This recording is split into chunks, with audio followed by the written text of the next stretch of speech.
Hello and welcome. This is Pastor Deborah for Copy Love, Love is Here Ministry. And this is the introduction to the webcams, to all the videos. And I wanted to introduce you to me before you got started. And I wanted to talk to you a little bit about what the webcam series are going to be about. I wanted to let you know that the first series is going to be a rediscovery series.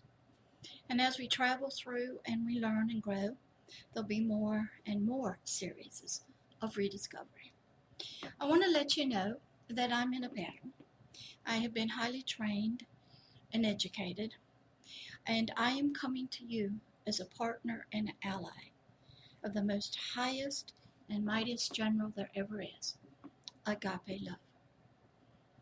I like to use the analogy that in World War II, in order to set millions and millions and millions of people free, an entire continent, nations, and resources, and the next generations and the next generations, it took allies and partners from many, many nations, highly trained in many different areas, all coming together for one purpose: to set people free. Free people cannot stand the thought of other humans and humanity being in bondage and slavery and can't get free. So I serve under a general. Agape love, love is here. Agape love is the most powerful general there ever is. It will take you beyond all borders, through every nation. It doesn't need any papers. It travels in a world that most people don't understand nor see. I am sort of a resistance fighter, an underground fighter, but I'm also out in the open, a teacher. And these videos on webcam are going to be teaching lessons. There'll be many different series that will come along to help you. And I hope that you enjoy them and that you get to know me and you get to know yourself and you get to know others. So enjoy the webcam videos. Some of them have different lengths, but the main goal of each one is to bring hope and encouragement to you,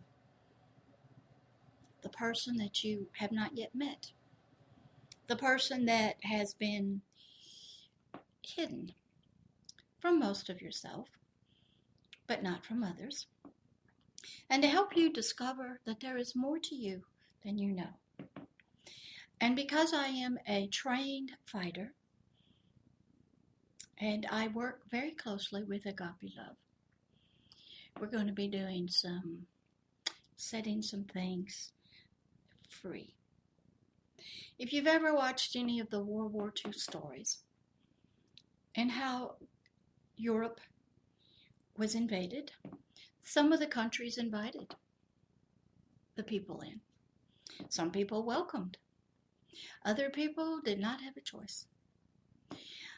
And yet they all ended up in the same place, bondage, to something that was more powerful, more vicious, and tormenting, and vexing. So here we are. Since humanity began, we have had problems in our hearts and our minds, feelings and our emotions. And boy, we have tried to figure it out. And there's a good article, a video that you can watch called Equal Partners, because a lot of us don't understand what is going on with us. Why do all the problems that we all want to solve and live in peace and harmony and have a wonderful life, why can we not solve them? There are so many smart and intelligent people all over the world in every nation, going to school, learning, trying everything they know how to help humanity. Their hearts are so wonderful that they love and they don't like to see anybody hurting and vexed and tormented, and they're trying with every ounce of knowledge they have to figure it out. And there's resistance fighters such as me that we know you have to have something stronger than what we know. Throughout history, most of humanity believed in a connection to a higher power. And that higher power was a loving higher power. And it wanted to help us. And it wanted to touch us and caress us and be a part of our lives. Well, somehow things got messed up. And we no longer really invite a higher power into our lives to help us. And we have turned mainly to other ways, which is working some. We are getting some results. But this enemy that's unseen, that continues through thousands and thousands of generations, doesn't seem to end. The war is never solved. There's little breaks every now and then, but it goes on. Everybody's asking the question, how do I stop it? How do we end this unseen war that attacks us, that attacks our children and our loved ones? How can we find peace? How can we get along with each other? And yet there's no answers. Humanity seems to be trapped in bondage and slavery to unseen enemies that it cannot see or hear, doesn't believe in. So it has no answers. And we all put along trying to figure it out. We're trying so hard. Every nation is trying. Every educated person, every mama, every father, everybody. We even got dogs and animals trying to help us and love us and support us. All of our spiritual leaders are trying to help us. We're all trying to be free, and we're trying to get somewhere, but we don't know where, and we don't know how to get there. So I'm here through these videos to help you. I am a special person.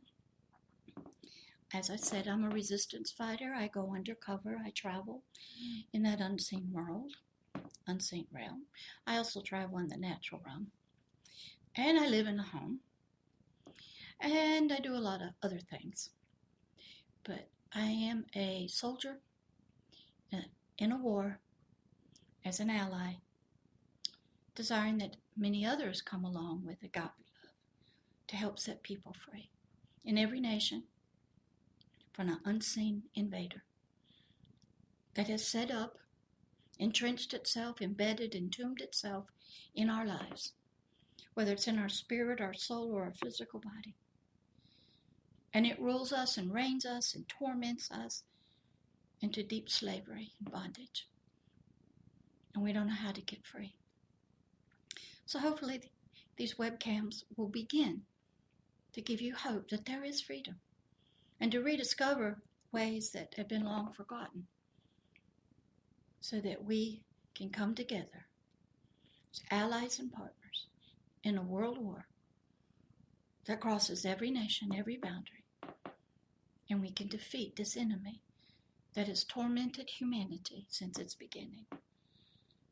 And we will learn how to fight back, how to resist. We'll know it when it shows up, and we know what its goals are. So enjoy all the webcams. I hope to get better at this. This is kind of new to me. I'll still keep making the videos, and if you want to email me or contact me, you are welcome to. My email address is Pastor Deborah, DEBORAH, at agapeloveishere.org. You may link to me on LinkedIn at Pastor Deborah, Love is Here. There are some videos on there. Also, I'm on Twitter under Pastor Deborah, Love is Here. I also have a YouTube channel called Hidden Kingdoms. There's a lot of videos there. I'm also on 4 different podcast platforms. I think it's iTunes, Google Play, Stitcher, and Intune. So if you have an Alexa or something, you can ask for Pastor Deborah. There are some audios you can listen to. And also I have the website www.agapeloveishere.org. I'm already currently in partnership with people in Nepal and Kenya, the Philippines, and here in America. And if you wish to call me on the phone, text me. Now, I do not have a smartphone, so I'm not up there yet. at 1-850-501-5040. That is Central Time in the United States of America, Pensacola, Florida, which happens to be about 3 hours east of New Orleans. Beautiful beaches, kind of hot right now. But been here a long time, and I am learning how to do this webcam stuff. So hopefully I'll get better, and I will be able to teach better for you. So enjoy each video, and please feel free to email me with questions. I'll get back to you. We got a war to win and people to set free. You are invited to become an ally, a highly trained soldier, and a partner with the mightiest general there ever is, agape love, and help set people free. Love always and forever, Pastor Deborah.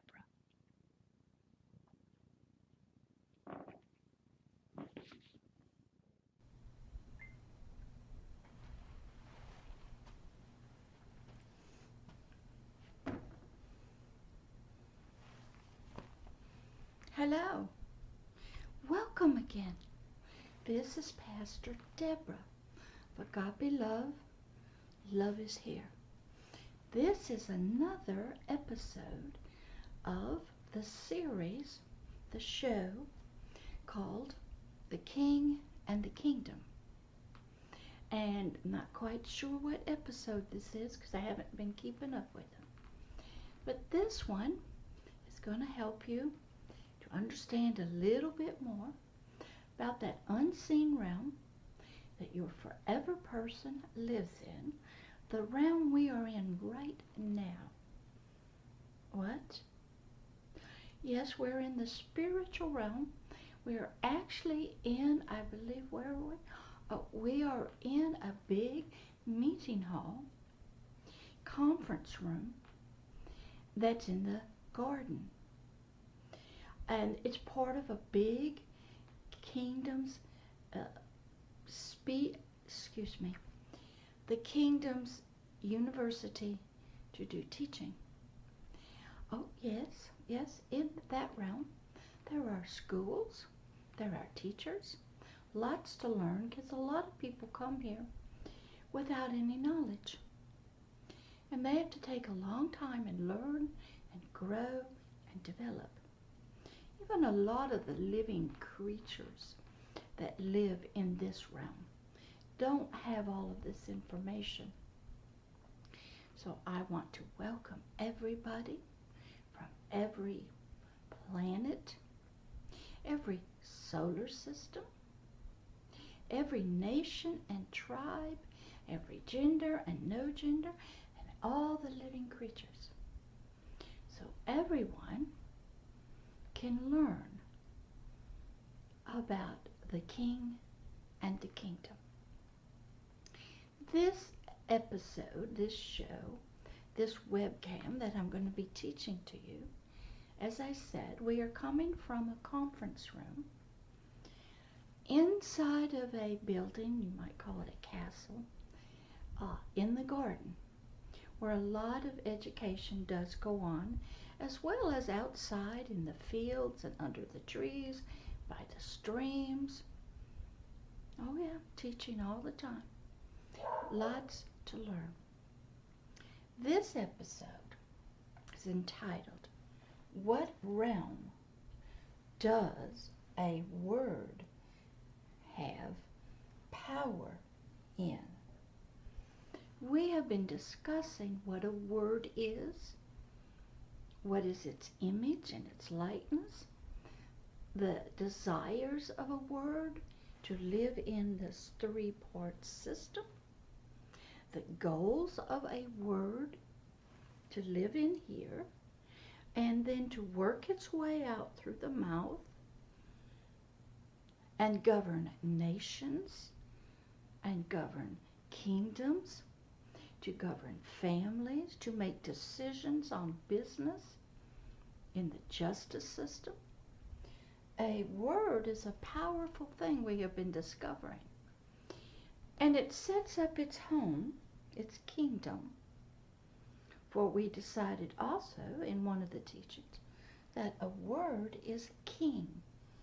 It desires to rule this system that's unseen, both in the what we'll call the subconscious person's mind, and in the spiritual part of us called the forever person. So a word is a very powerful image, a picture, sound that comes into us through our five senses from the natural world, goes into our biological brain. Neurons, electricity are all created. They're stored away somewhere in the biological brain, these words. And what does a word do? It builds castles, builds cities, concepts. It builds theologies. That means the study of God. It builds doctrines. That means beliefs about something. It builds positions. It builds fortresses. It builds pictures. It builds a whole entire system, kingdom, within a person's biological brain that goes into the hidden person's, that's in the subconscious, into him, where he is shaped and molded, conformed by the words, the sounds, the sights, the experiences that have come to it by the five senses. And just as that is also going on, the forever person, he's in a mess of trouble. The forever person is typically in almost 100% of all humanity. It has become one with the hidden person of the subconscious mind. So whatever,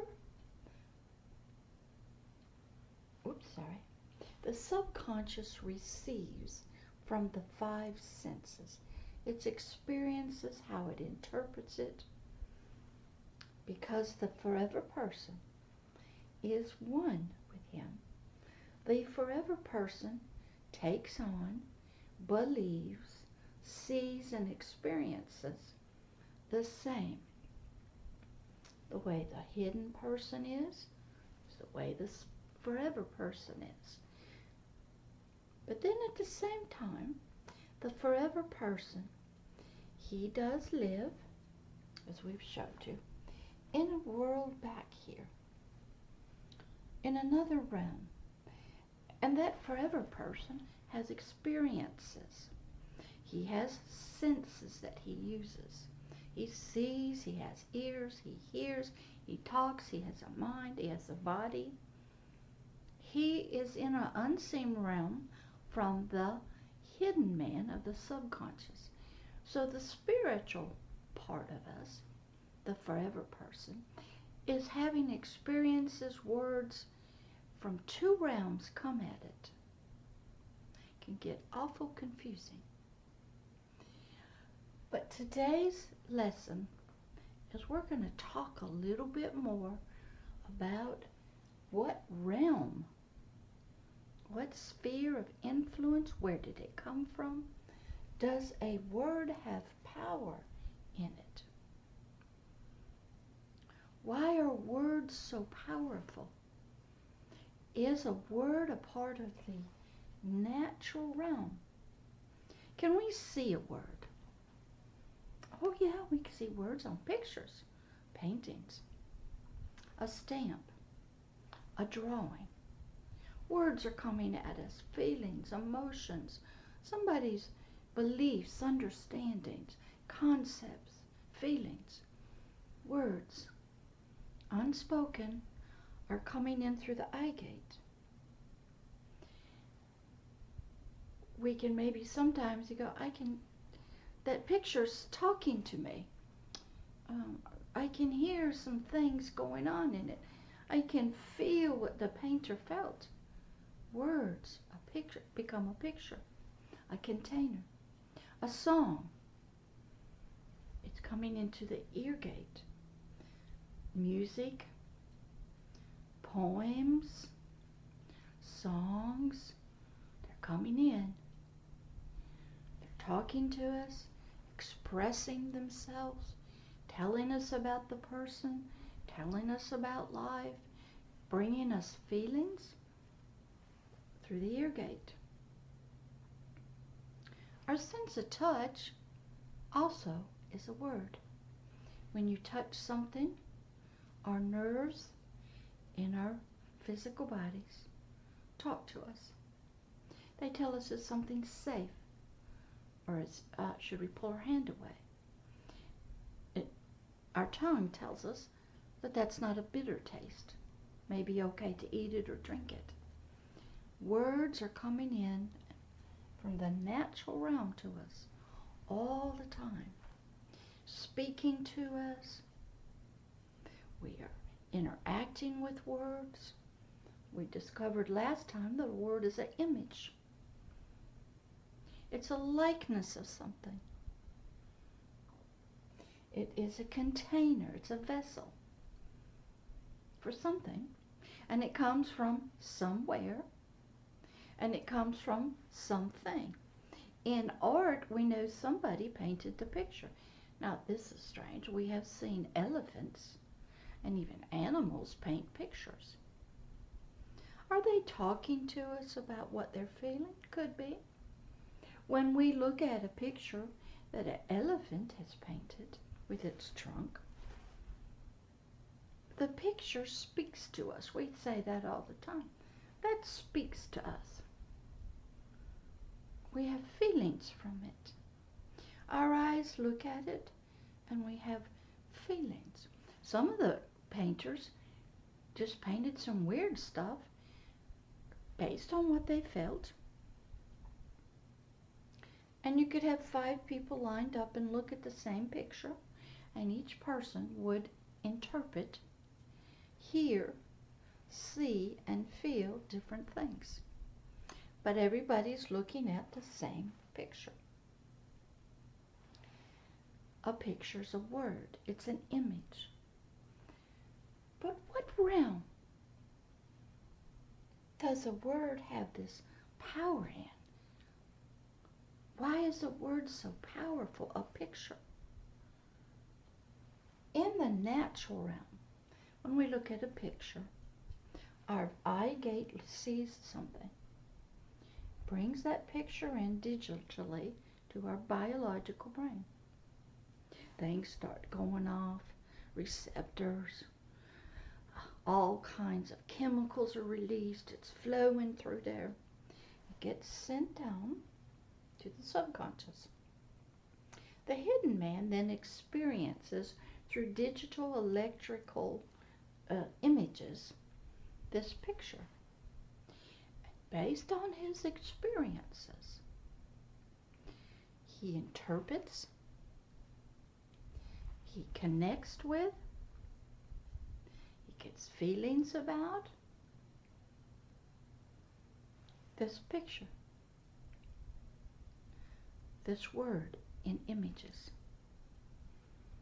Does a picture have a lot of different words to it? Sure. You could list, we'll say, a picture of a rose.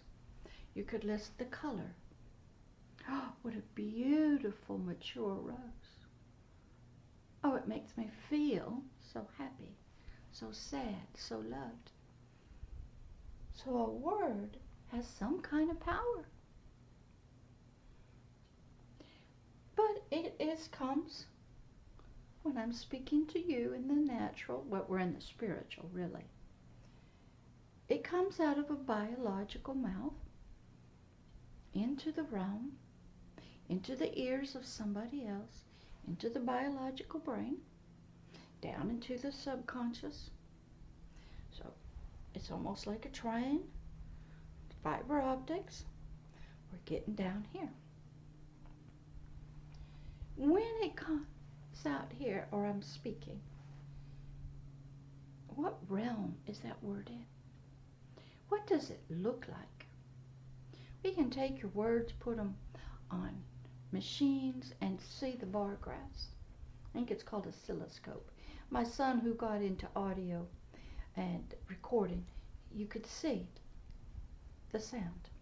There's something called a sound barrier. If you go so fast, and you go faster than the sound barrier, makes a big boom, breaks through. What is sound? Okay, a lot of scientists, they kind of know. I'm not one, so I'm just trying to talk to you from a king and kingdom, but it's a powerful thing. Word has energy in it. It has force. It has barriers. It travels. We hear a lot about whales singing in the water. They're communicating with other whales through the water. Some things are great conductors of words. We use pictures to conduct and communicate with people. But what realm is this communication in that the word is in? Is it a natural realm? Does the hidden man of the subconscious live in the natural realm? How is he shaped and formed by words? When it comes from the brain, the electrical chemical, is it still in the natural realm? Electrical, we'll say chemical, magnesium, zinc, calcium. When it hits the ears and the mind of the hidden man, he's in the soul. How does the word convert, if it does convert, from a natural thing coming out of my natural mouth for the soul? What realm does the soul live in? How does he receive the words? Then if we get into the spiritual part of us, let's use dreams.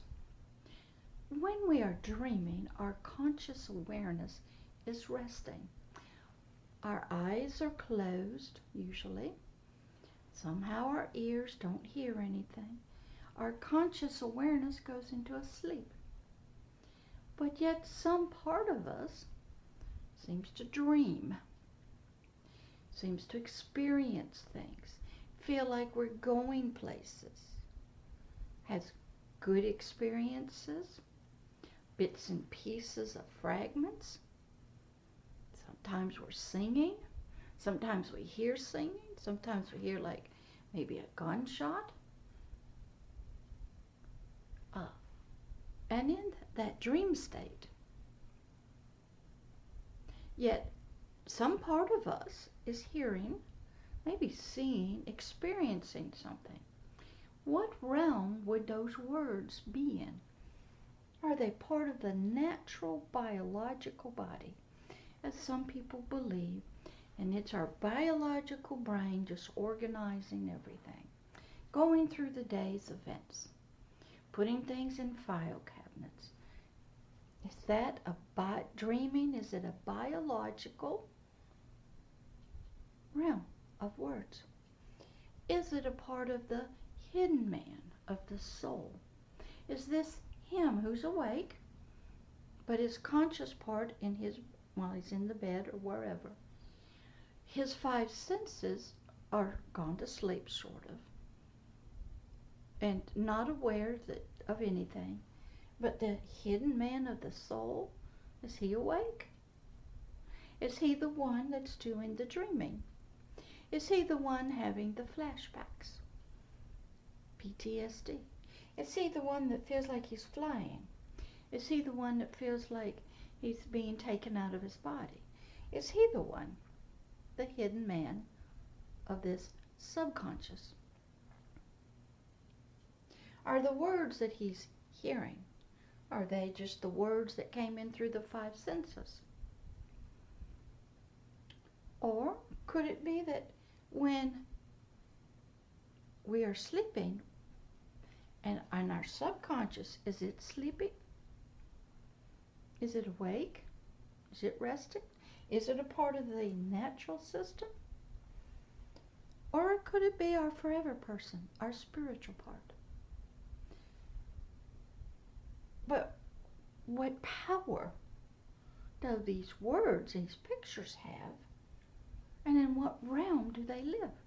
Could there be words in both the natural realm, the realm of the soul, the hidden man, and the spirit? Could one word, if I said the word love to you, that's up coming out of my natural body, your soul receives it, your hidden man will hear the word love. Now, based on its experiences, its concepts, its precepts, its doctrines, its philosophy, its faith, its culture, its traditions, that hidden person will interpret that word, love, that came out of my biological mouth in a certain way. Was it the way that I meant it? Maybe. Maybe not. But if you go to sleep, you're sleeping, and you hear somebody say to you, I love you.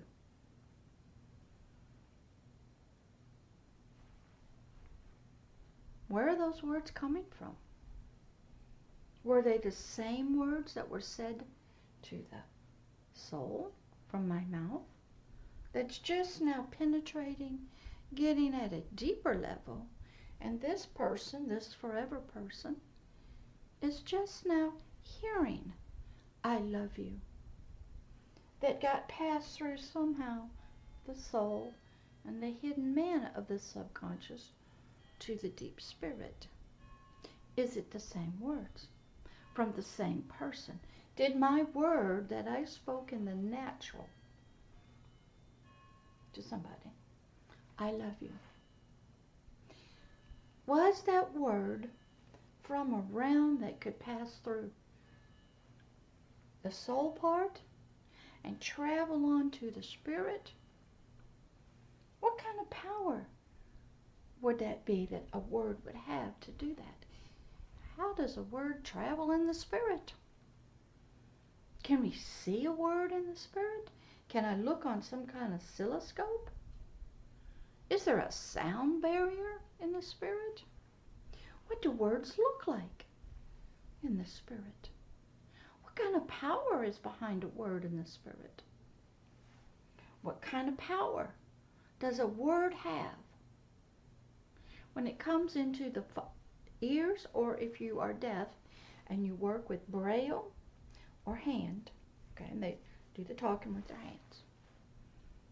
What power inside a soul does a word have? Is it a building block? Is it food? Is it nourishment for the hidden man? Is it building bones for the natural?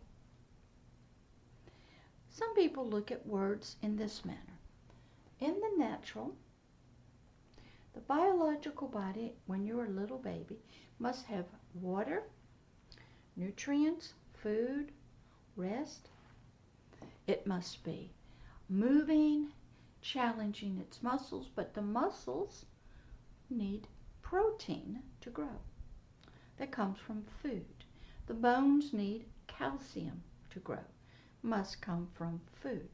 The body is about 80% water, and it needs water to come in. So in order for the natural body to grow and develop from what it came out of the womb as a small thing to a full-grown adult that's healthy, it must have the right and proper nutrition at the right time, food, drink, water, and rest. And if any of that is lacking, and even the biological brain is not stimulated by talking, by learning, by building its neurons in the natural, the power of the words become diminished. So food is important for the biological body to grow. Having the right kinds of nutrients, vitamins, exercise helps the body develop. So could the power of a word be something like food, nutrition, building blocks? Could the power of a word, the realm it lives in, some words could be filled with protein for your muscles, for the subconscious mind, calcium, water. So does a word, the power it has, become like food, nutrition for the soul, the hidden man, to be able to develop, shape itself, build its concepts, build its philosophies, build its ideas, have experiences, decide what's safe, what's not safe? Is that the realm that the word has power in, that it becomes food and nutrition? Can words heal you? If I tell you again, everything's going to be okay, we'll get through this, and I provide words of hope, is that a power? Who am I talking to? Am I talking to a bone that's in the biological body, telling the bone everything's going to be okay? Or am I talking to the hidden man? Am I giving him a word that has power in it to bring hope? Am I feeding, nourishing the hidden man of the subconscious? Am I bringing a plate to it with good things on it, good words, strong meat of the word? Or is the hidden man just getting baby food? Or maybe hardly getting any nutrition? Is that the realm that a word is to be living in? And the power of it becomes like nutrition, food for the hidden man of the soul. Well, if that's true, and that could be true, remember, we're just asking ourselves lots of questions, everybody. So you can go and research for yourself. Well, what about the spiritual part of us? If words are like food, nutrition, water, they're either milk, bread, maybe wine, for our soul, could the same be true for our spirit? Well, would the same words that speak to my soul, my hidden man, could they be applied to my spirit? Or are they of a different realm? What realm? What place? If you study a lot of your faith-based books, you'll discover something. There are two realms. There's a realm they call the natural, the carnal, the temporary, the flesh world, the natural world. We know that everything we see can be burned up, destroyed, even the dirt body. It's temporal, means it doesn't last for eternity. Carnal means it's more earthly, more animal, instinctive, doesn't have a lot of higher reasoning powers. Basically, something's carnal. It's very biological, body-oriented. Are there some words? Is that what a word is? from that realm. When the soul, the hidden man of us, receives words, are those words words of the temporary world? We'll use love again. Is there many different kinds of love? Is there a human love between people that choose to go into partnerships, marriages? Is that one kind of love? But yet you can love your house. You can love chocolate cake. You can love your children. You can love a football team, a baseball team. You can love sunsets. You can love roses, love gardening, love animals. Is that a different kind of love? What about animals? They seem to love us. What realm is that love in? Is it in the natural realm, just for the soul? When you say you love chocolate cake, is the love you have for that chocolate cake, what realm is it in? You say you love it, is it because it tastes good from your five senses on your tongue? Makes your tummy feel better? That's a natural, carnal, earthly, temporal love. And as soon as the chocolate cake is gone, it's over. We know people fall in love and they fall out of love. Excuse me, it's early in the morning for me again. Well, what kind of love is that? Is it simply chemicals up here? Endorphins. Getting turned on, getting turned off. When this guy here feels like he's been abused or rejected, do chemicals change up here? So if it does, then that love would only be natural realm. Biological chemicals up here, that's all.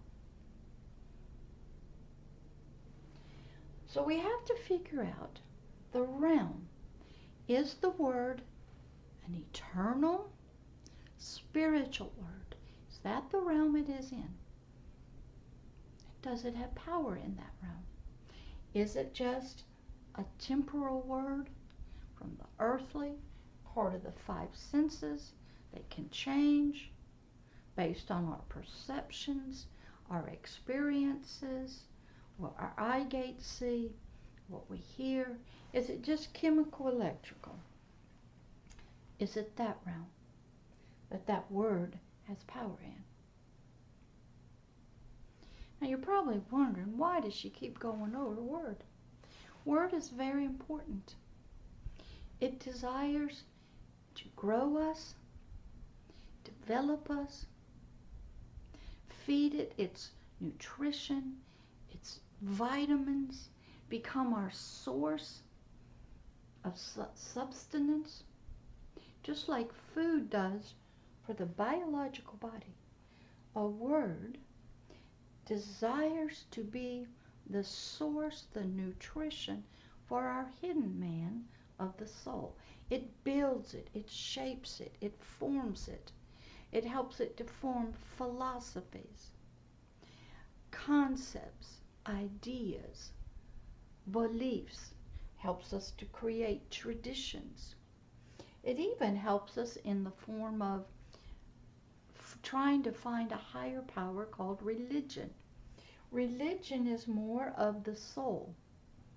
It's things that you must do biologically with your body and your soul. Word has power in that realm. And that word coming to the hidden man could either be a carnal, flesh, temporary word talking about the biological body. This guy could receive a love of another human, but then when that other human betrays them, they fall out of love. So the love is conditional. It's like you got some arsenic with the piece of cake you just ate. Or you go and you think you're going to get a piece of cake and you get some poison. And you don't like that person anymore and you don't love them. That's a temporal, earthly type of love that this guy is experiencing. So a word can be in the realm of the flesh, the carnal, from the natural to the soul, and the soul and the natural are one. So the words can be from that realm, shaping and developing the personality, the feelings of the hidden man of the subconscious. Words coming from the five senses to it.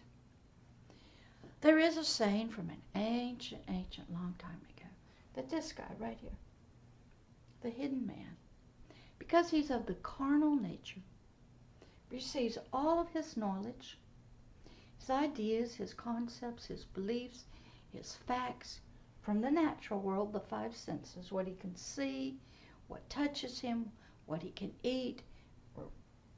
Okay? That is where he receives his word. That is the realm and the power of the word to the soul, from the natural going to the five senses. And the man or the person in there is developed, grown, he is shaped, he is formed in his ideas, his thoughts, his feelings, based on what has happened from the natural realm through the five senses, through words, pictures, songs coming in. Okay? That's the realm the word has for him. And this guy, we're told in these ancient writings, that things of the spiritual nature, this unseen realm that has words in it, that has experiences. A lot of us experience it when we sleep. That realm and those words are for this guy, the forever person. And this person, the subconscious hidden person, cannot receive them. Because to him, they are foolishness. Foolish, foolish, foolish. Stupid. He can't see it. His five senses tell him it ain't real. It's a lie. This is how you do, we'll say, worship a God. This is how you must do it. Because I've been told from my five senses, this is how you do it. This is what my family's told me. This is what my nation tells me. This is what our religious leaders tell me. So this is how I do it. Anything over here, if I have a dream, this guy cannot understand it. It's foolish stuff to him. But yet this guy is experiencing some things, hearing maybe different words. And what happens is, when this guy here, the forever person, he'll try to start speaking to, relating what he's hearing, experiencing, maybe from a dream, to his hidden subconscious. Say, guess what I just dreamed? And they'll have a conversation. Some people get up and write their dreams down so they'll remember. Because when you wake up, it's as if the spirit part disappears back behind a door is closed, a deep mist covers it, and it's silence. And the soul has no idea what happened in the dream, because it didn't happen to him. It didn't come through the five senses. But every once in a while the spirit, as it gets stronger and stronger, has a life of its own, sort of. It will start trying to talk to and communicate to this other part of himself. And try to explain to him what it experienced.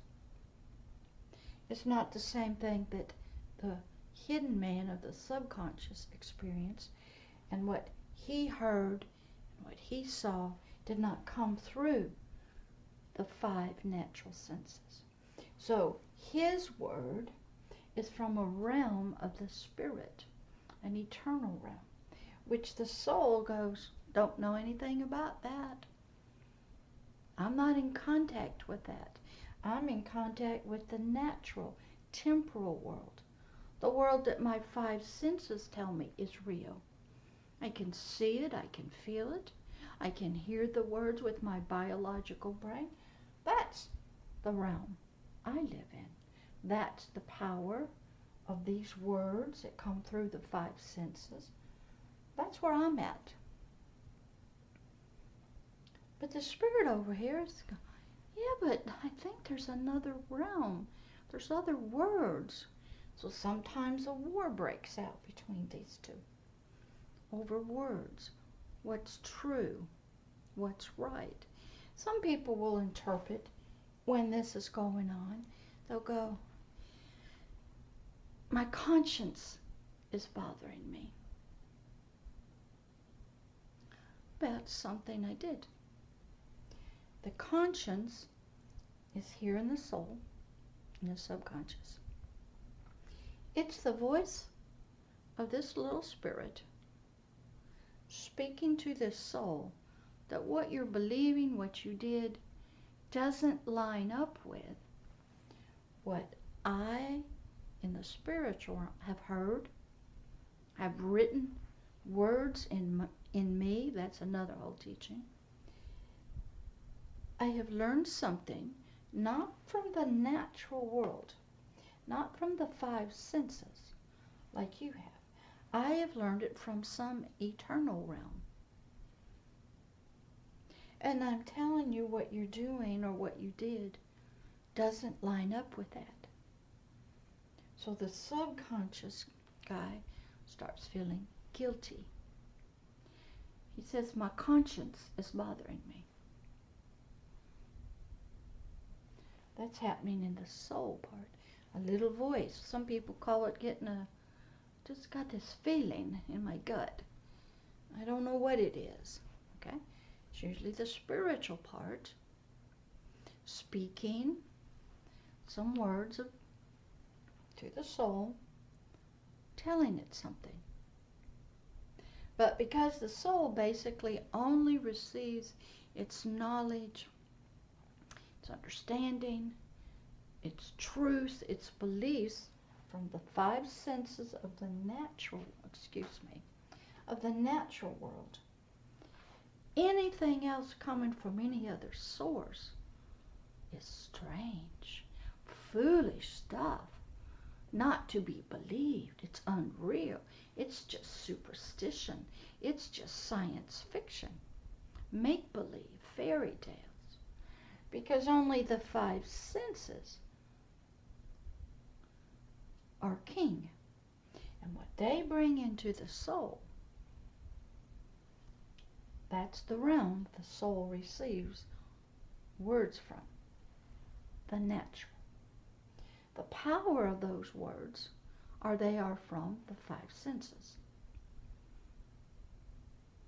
But I like that movie called The Matrix. When Neo was born into the Matrix, he didn't know it, he was a little baby, was grown to be a battery. He had no idea that what he was experiencing up here was just an implanted computer program. But Morpheus and Trinity were able to come to him in the spirit to talk to his soul that was connected through the biological senses. Talk to this part of Neo right here. That what he was believing, what was bugging him, what was the Matrix. They had an ability to move in the spirit, to come into the dreams, the computer program that Neo believed was real. And Neo's heart and the soul was going, what is this Matrix? And he had this desire to know truth. So the spirit was able to move and contact Neo's soul that was plugged in by his natural body, receiving a digital computer program into his biological brain, shaping and molding his hidden man, telling him who he was, what reality was, what his life was, what his value was. All coming from the five senses into him. But all of a sudden, some people were coming from the spirit into the same system, to the program, starting to disrupt it, sort of like a virus. And then they disappear. And Neil would wake up out of his dreams, he thought, go to work, which was all in his head, which was coming through the plug-ins to his biological body that was feeding into his brain a program. And when Neo got unplugged from the program, and he's taken back into a computer-generated program and is beginning to learn the truth, Morpheus has to tell him that what he had believed was real in his other life, in his soul, coming in through the natural senses to the brain, were digital images, computer programming that could be changed. It wasn't the real thing. It was a computer-generated images, words, concepts for his brain to believe, because he was tapped into this part of him, his biological brain and soul, through those plugins. But that biological man, the soul, the subconscious, believed everything he had, that was all true. So Morpheus has to start explaining to him what is real, what you can touch, sense with your five senses. It all gets changed digitally through light in your brain to electrical chemical images. So there is no real person, chair in here. Won't fit. It's all digital electrical. The image of it that you can touch with your five senses and feel gets changed up here. So Morpheus challenged him to go, what then is real? What you can see, feel, and touch that gets changed to a digital image electrical? That you've been plugged in by your natural senses that could change. They give you a different program, tell you a different word, give you different experiences, and your soul here believes that that's real.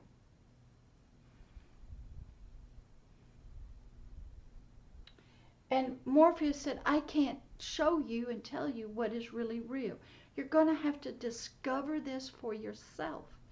That you had been plugged in, your subconscious brain had been plugged in through the five senses, had been programmed through the five senses by a program, by words, by a system you knew nothing about. It shaped your thinking, your concepts, your beliefs, your ideas of this person. The power of those words and images from that realm, of the natural realm, created a person in there, a personality that believed everything was true and real from the natural realm. That was how Niels had to start learning that what this person believed in, that generated program that he was hooked into, coming through the five senses from words and pictures and sounds, the power it had in his soul, his hidden man, through the biological brain and senses. The power it had was to form his personality, its beliefs, his concepts, his ideas, how he would interact with people, create feelings. There's The words from this computer-generated program coming through the five senses was powerful. And Neo had to learn that wasn't the truth. Morpheus has to come in. Morpheus actually means God of dreams. He told Neo, you've been living in a dream world. It's not real. The five senses that were bringing in information to you, shaping you and forming you, your ideas, your thoughts, your beliefs, was a computer-generated program. It was not real. So he showed him some pictures of what the real world outside of the generated program really looked like. He explained some nuclear war had happened. We had had a relationship with machines, AI, artificial intelligence. They needed electricity to function.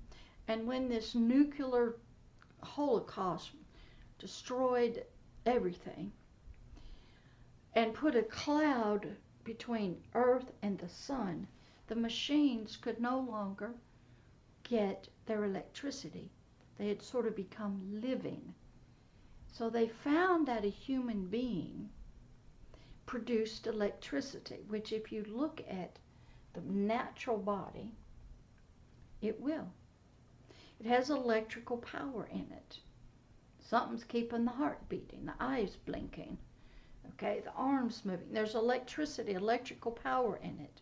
So the machines discovered if I can grow a human being in some kind of field, I wouldn't doubt it if genetics and people are trying to do this now.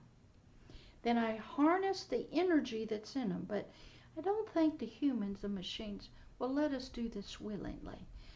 So they had to hook them up in infancy, maybe like in the womb, to these plugs, and give them tap directly into their brain, create a program that their brain would accept. They needed the humans, we learned later, to stay asleep. And the first, I think the agent that was talking to Morpheus when he was captured said the first program, the humans kept waking up from this sleep that they wanted them to be in. So they had to change the program. They need them to stay in their little pods, hooked up, not fight, not resist, not try to break free. So they had to adjust this natural stuff coming into the headband in order for the machines to gather the electrical and to harvest the energy that a human being had within its system. So when Neo got free, sitting in this hotel with Morpheus, Morpheus said, look, I can only tell you the truth, but you have to discover it for yourself. The truth may not be pleasant, but here's your choice. If you take this blue pill, you're going to go back to sleep, soul. We won't visit you anymore. You'll never get the answers that you're seeking. And you'll just continue living in this dream world through the power of the words of the computer of this program that has made you a slave, controlled you, but you don't know that. Or you can take this red pill and you can learn how deep and how this matrix is. And it's hard to tell somebody when they're in bondage, but they don't believe they're in bondage, or that they're being lied to, or that what they believe is real from the realm of the words and the power they have from the natural world, that what you're believing is wrong, or it's not true. And there's another truth out there that you know nothing about. So Neo had a desiring heart. He wanted to know what this matrix was. And Morpheus tells him it's an excellent saying. He says, you have been born into a system where you are a slave. And shows him, and you are a slave to be a battery. Because something else needs the energy you have. And you were born into it. And you were fed through your senses power of words from a realm created in you, in your subconscious, a whole world that you believed was true. Now, Neo goes, I don't know what you're talking about, but I want to know the answer, what the matrix is. So he didn't know that he was in a pod located somewhere in this power plant, but Morpheus did. It's the only way that you can bring truth, different stuff to this guy right here, different words from a different realm. Somebody who is free has to come to you. And that's what we learned about Neo. And they had to unplug him. They had to take all of the plugs that were naturally hooked into his biological body and unplug him, which then destroyed the programming coming into his brain. And then he don't know what's going on. And he gets in the ship called the Nebuchadnezzar, which is a biblical guy. And his eyes are hurting because he had never opened his eyes, never looked through his biological eyes. He was looking through his mind, but he'd never used those. His muscles he had never used, never walked. He had to be rebuilt. And he still had questions. And Morpheus had to tell him, the reason your eyes are hurting is you've never used them. And all your muscles are weak and atrophied. You have to be rebuilt. And to be patient because the answers were coming. And then time went by and he got better. And his hair was different. He noticed he had things on his body.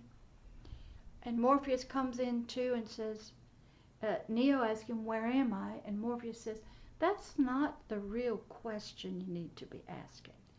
The real question is, what year is it? You believe, Neo, that it's a certain year, 1999. But it's really 20-something. And I can't tell you what the real year is. But time, what is the real time? Not where. He says, look, let me take you, and it's going to feel strange. Went back into a computer-generated program to talk to him. And that's when Neo starts realizing that what he believed in this part of him, the power that the Word had coming from the realm of the living machines through the biological natural senses, had all been a lie. Computer generated by somebody else that made him a slave, kept him under control, believing something that was not real, never free to leave if he wanted to, never knowing any difference, just following some program that somebody else had designed. And that's what he had to learn. That right there made him puke.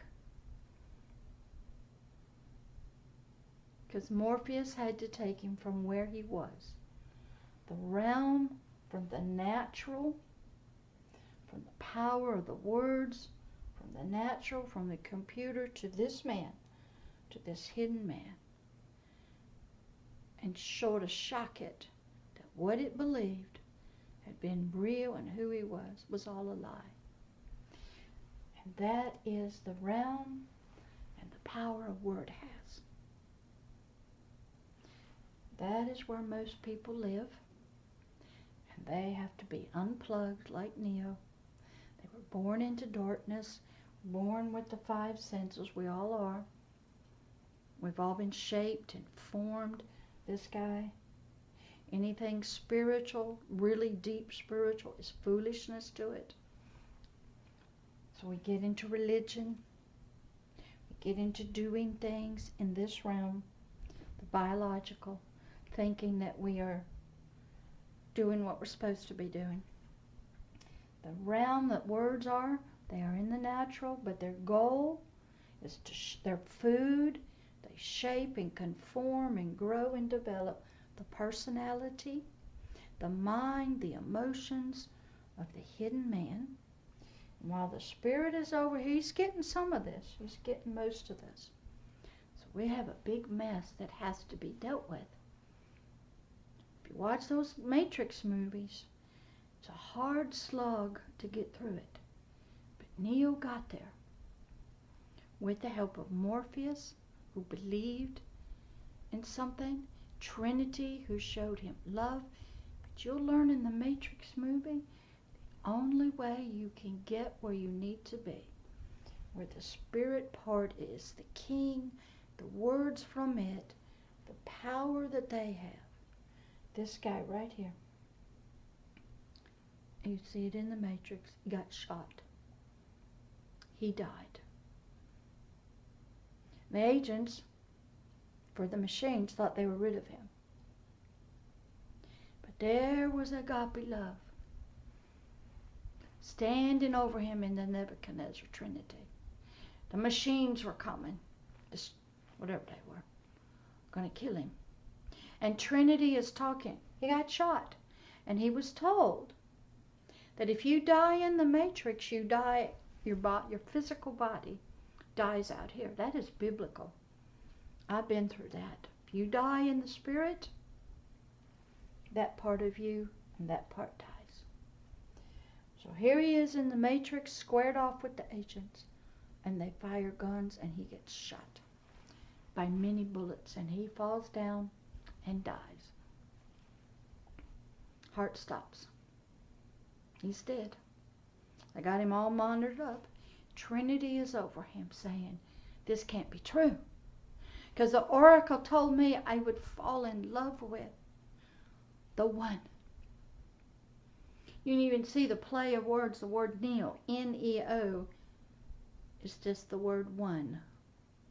O-N-E. Trinity's leaning over him as those squiggies, I think they're called, are trying to come in. They're cutting through the ship. And she's talking to this dead body that's in the Nebuchadnezzar that died in the Matrix. And she's saying, no, this can't be true. Because I was told by the oracle that I would fall in love with the one. And we would be in love. This cannot be true. Get up, Neo. Get up. Love was calling Neo back to life. But the Neo that came out of the Matrix, it had to die. And love had to come in and resurrect Neo's spirit in the Matrix and its physical body. And love was standing over it in the form of Trinity, calling to it, telling it loved it. There was hope. This can't be true. This is not right. This is not the truth.